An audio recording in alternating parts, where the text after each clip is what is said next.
건강전도사가 전하는 혈압관리 이야기. 안녕하세요. 시니어 여러분의 곁에서 늘 건강을 응원하는 건강전도사입니다. 오늘은 우리 시니어분들의 건강과 직결되는 중요한 주제, 바로 혈압약과 혈압관리에 대해 깊이 있는 이야기를 나누어 보고자 합니다. 본론에 앞서 좋아요, 구독 부탁드립니다. 많은 어르신들께서 혈압약을 매일 복용하고 계시지만 정작 자신이 드시는 약이 어떤 약인지, 또 어떻게 우리 몸속에서 작용하는지에 대해서는 정확히 모르시는 경우가 많습니다. 하지만 이런 정보는 단순히 약에 대해 아는 것을 넘어 여러분의 건강한 노후를 위한 주체적인 선택에 큰 도움이 될 수 있습니다. 실제로 서울에 사는 75세 이모님께서는 혈압약을 10년 넘게 복용 중이셨지만 약 이름조차 모른 채 매일 드셔오셨다고 합니다. 그러다 최근 건강검진에서 간 수치 이상이 발견되어 복용 중인 약들을 꼼꼼히 점검해보니 안타깝게도 이모님의 체질과 맞지 않는 혈압약이었던 것으로 밝혀졌습니다. 이 사례는 우리가 복용 중인 약을 정확히 알고 또 주기적으로 전문가와 함께 점검하는 것이 얼마나 중요한지를 여실히 보여줍니다. 자, 그럼 이제부터 혈압약이 우리 몸에서 어떻게 작용하는지 크게 세 가지 주요 축으로 나누어 자세히 살펴보겠습니다. 첫째, 혈압약의 종류와 작용 원리는 내 몸에 맞는 약 알아가기. 첫 번째는 심장을 천천히 뛰게 만드는 약입니다. 이 약은 흔히 베타 차단제라고 부르는데요. 우리 몸의 교감신경을 안정시켜 심박수를 낮춰주는 역할을 합니다. 심장이 너무 빠르게 뛰면 혈압이 올라갈 수 있는데 이 약은 심장에 가해지는 부담을 줄여 혈압을 조절하는 것이죠. 하지만 이 약은 모든 사람에게 좋은 점만 있는 것은 아닙니다. 때로는 수면에 영향을 주어 잠을 깊이 못 자게 하거나 무기력감 혹은 선격 저하와 같은 부작용을 일으킬 수도 있습니다. 만약 최근 들어 잠자리가 불편하거나 아침에 일어나기가 무척 힘들고 평소보다 의욕이 떨어지는 느낌이 든다면 지금 복용하고 계신 베타 차단제 때문일 수도 있습니다. 광주에 사는 69세 김모 어르신께서도 이 약을 복용한 후부터 아침에 일어나는 것이 너무 힘들어 일상생활에 지장을 받으셨다고 합니다. 하지만 의사 선생님과 상의하여 약을 변경하고 난 후 한 달 만에 컨디션이 크게 좋아지셨다고 말씀하셨습니다. 여러분의 몸이 보내는 작은 신호에도 귀 기울여 주세요. 두 번째는 혈관을 넓혀주는 약입니다. 이 약은 칼슘 채널 차단제, 줄여서 CCB라고 불립니다. 우리 몸의 혈관 평활근에 칼슘이 지나치게 많이 들어가는 것을 막아주어 혈관을 부드럽게 열어주는 역할을 합니다. 혈관이 넓어지면 혈액이 훨씬 더 원활하게 흐를 수 있게 되고 자연스럽게 심장에 가해지는 부담도 줄어들어 혈압이 낮아지는 것이죠. 하지만 이 약 역시 지나치게 혈관을 확장시킬 경우 두통이 생길 수 있습니다. 또 다른 중요한 부작용 중 하나는 바로 발목 부종입니다. 이 약은 주로 동맥을 확장시키는데 정맥은 상대적으로 확장이 잘 안 되어 혈액이 심장으로 되돌아오는 길에 정체가 생길 수 있기 때문입니다. 부산에 사는 72세 정모 어르신께서는 이 약을 복용한 후부터 걷기만 해도 다리가 퉁퉁 붓는 현상이 생겨 큰 불편을 겪으셨다고 합니다. 병원에 가서 약을 조절한 후에는 다리 부종이 한결 편안해졌다고 하셨습니다. 혹시 다리가 자주 붓는다면 혈압약 때문일 수도 있으니 꼭 확인해 보세요. 세 번째는 혈액량을 줄여 혈압을 낮추는 약입니다. 이 약은 흔히 ARB 계열이라고 부르는데요. 우리 몸의 신장에 작용해서 과도한 수분과 염분을 몸 밖으로 배출하게 만듭니다. 우리 몸의 혈액량이 너무 많아도 혈압이 오를 수 있기 때문에 혈액량을 줄여 혈압을 낮추는 원리입니다. 혈압은 효과적으로 내려가지만 간혹 혈액량이 너무 줄어들면 어지럼증이나 심한 입마름, 그리고 쉽게 피로감을 느끼는 증상이 나타날 수 있습니다.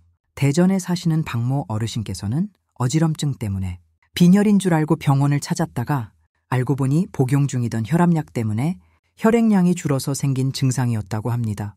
이처럼 약이 내 몸에 어떤 영향을 주는지를 정확히 아는 것은 정말 중요합니다. 두 번째는 혈압약 복용과 영양소 고갈의 드럭머거를 아시나요? 혈압약을 장기간 꾸준히 복용하게 되면 우리 몸속의 특정 영양소가 고갈될 수 있습니다. 이를 드럭머거, 즉 약이 영양소를 먹어버린다고 표현하기도 합니다. 약이 간에서 분해되는 과정에서 특정 영양소를 함께 소모하거나 흡수를 방해하기 때문입니다. 예를 들어 앞서 말씀드린 ARB 계열의 혈압약은 아연 부족을 유발할 수 있습니다.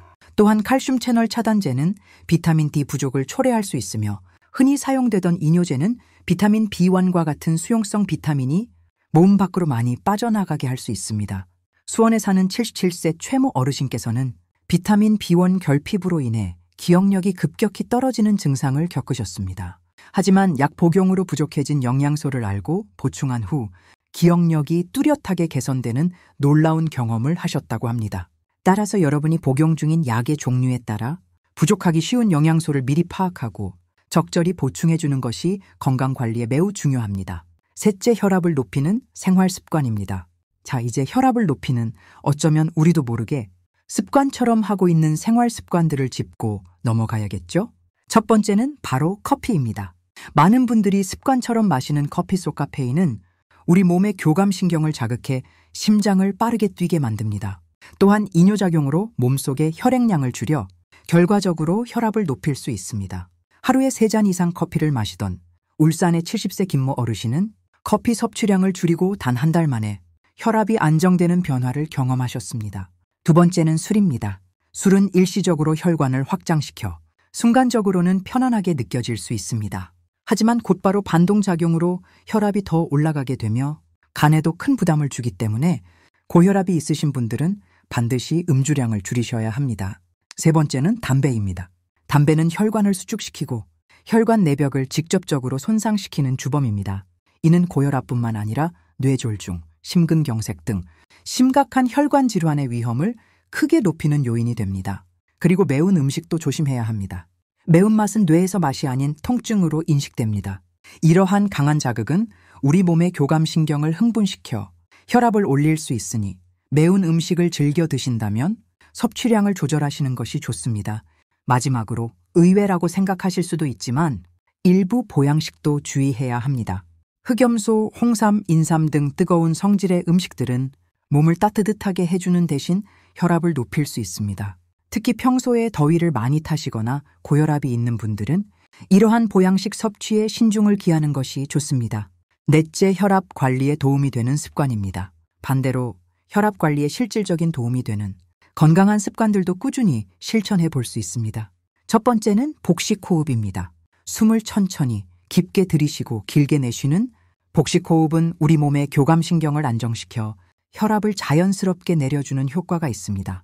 하루에 몇 분이라도 시간을 내어 복식호흡을 꾸준히 연습해 보세요. 두 번째는 걷기 운동입니다. 거창한 운동이 아니어도 좋습니다. 하루 30분 정도만 꾸준히 빠르게 걷는 것만으로도 혈관 건강이 크게 좋아집니다. 강릉에 사는 80세 윤모 어르신께서는 퇴행성 관절염이 있음에도 매일 공원에서 30분 걷기를 꾸준히 실천하시며 혈압을 정상 범위로 유지하고 계십니다. 세 번째는 근육 유지입니다. 근육은 혈당과 혈압을 조절하는 데 매우 중요한 역할을 합니다. 근육량이 줄어들면 혈액순환도 원활하지 못하고 혈압도 불안정해지기 쉽습니다. 규칙적인 운동을 통해 적절한 근육량을 유지하는 것이 중요합니다. 네 번째는 체액을 충분히 유지하는 것입니다. 지나친 저염식은 오히려 혈액량을 줄여 혈압을 불안정하게 만들 수 있습니다. 따라서 나트륨 섭취를 과하게 제한하기보다는 삼삼하게 드시는 것이 좋습니다. 마지막으로 숙면입니다. 충분하고 질 좋은 잠은 우리 몸의 스트레스 호르몬인 코티솔 수치를 낮추고 혈압을 안정시키는 데 매우 중요합니다. 잠을 줄이면서 무리하게 활동하면 몸은 큰 스트레스를 받고 그 스트레스는 결국 혈압 상승으로 이어질 수 있습니다. 이 모든 건강한 생활 습관들을 하나하나 꾸준히 실천해 나간다면 혈압약에만 전적으로 의존하지 않고도 여러분 스스로 건강한 혈압을 유지할 수 있습니다. 기억하세요. 혈압은 억지로 내리는 것이 아니라 우리 몸과 마음의 균형 속에서 자연스럽게 안정되는 것이 가장 좋습니다.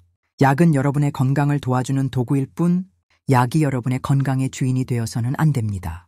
건강전도사는 오늘도 시니어 여러분의 건강한 혈압과 활기찬 노후를 진심으로 응원합니다.